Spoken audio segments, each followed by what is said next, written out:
Talking to the good vicar always lifts up my spirits.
Yes, what is it? You're an outsider. Fantastic. Vicar Maximilian de Soto at your service. Or Vicar Max if you're the sort who prefers brevity. I so rarely get new people to talk to. Name your poison, anything at all. Spiritual counseling? This season's tossball predictions? The quickest way out of town? Mechanical tomfoolery is well out of my purview. I suggest you take such matters to Mr. Thompson in the cannery. Oh, and a word of warning. If you're considering wandering around outside the safety of the town, you'd best be cautious. Marauders are about. Though if you are planning on venturing outside, I do have a proposition that may interest you. One of the reasons I transferred here was to fulfill my duty in hunting down banned heretical texts. I happen to know such a book is, as we speak, tainting a collector's library in Emerald Vale. However, the collector's residence lies outside the town's walls. My retrieval efforts have been thwarted by marauders who have overrun the property. Should you fare better than me, I'd pay a handsome sum for the book.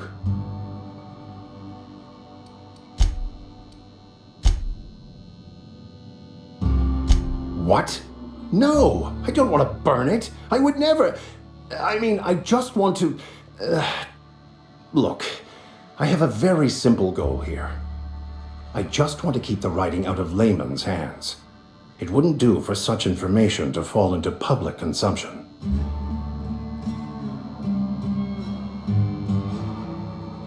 It's a handwritten journal, a faded blue cover with the name M. Bakonu handwritten in the lower corner. I'll mark where I saw it on your map. Assuming you're serious? It is not only a beautiful relic of a bygone time, it's also the thoughts of an early thinker on the nature of man's place in the cosmos. Not many in this colony could understand its true value, should they ever read it. Thank you. If you retrieve it, you can always find me here.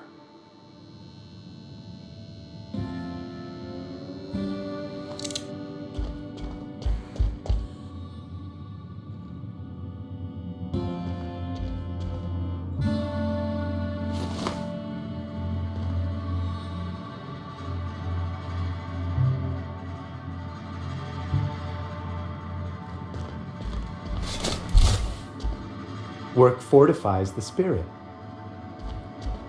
Hey. Huh?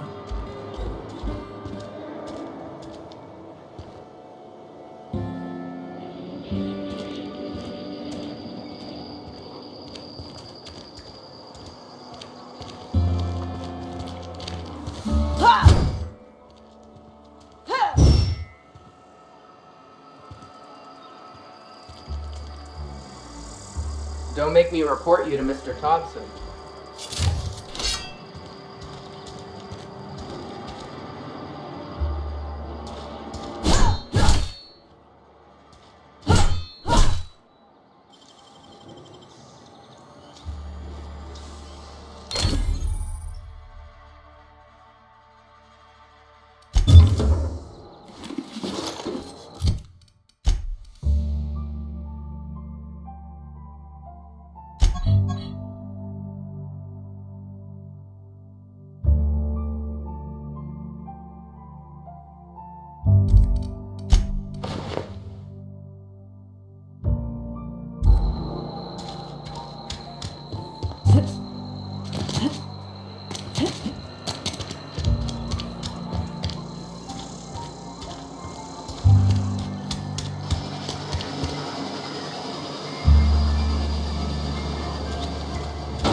safer inside the walls.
You the new worker?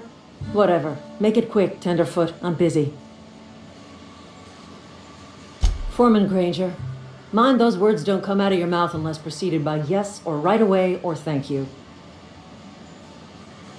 Shit. Silas still on about that. Here, take the fees. I'd appreciate it if you didn't tell Reed I was late on my payment. Because they're not my fees and not my gravesite. Guy I worked with shot himself. I paid the bill. If you're not familiar with board law, you ought to be. Law requires delinquent gravesite fees to be paid by the deceased party's closest living relative, which meant me. Shame though. Eugene was a good worker. Woke up one morning and put a round through his upper story. Can't imagine why. The kid was doing all right at his desk. We all thought he was an upstanding receptionist. Just between the two of us, I'm pretty shocked his weapon didn't misfire. Spacer's Choice handguns aren't the most reliable. Eugene wasn't family. Yeah, I was the closest living person relative to his body at time of death. I'm the one who found him, you see, so I pay the fines. Suicide's a crime. The legal term is irreparable damage to company property. What Eugene did to himself was vandalism. When one of your workers commits a crime, the entire town pays for it. In other words, Edgewater would have been penalized pretty hard. Whatever Eugene was worth as an asset, we would have had to pay out of pocket to Spacer's Choice. Well, excuse you. I'll have you know, Eugene was an asset to us all. May his atoms be commended to the law. All I know is Silas asked me for Eugene's gravesite fees, which means he was approved for burial, which means his papers went through, which means the town's in the clear. I'm just glad to put this whole ugly affair behind me. Eugene can rest his bones in peace, and the rest of us can get on with our own lives.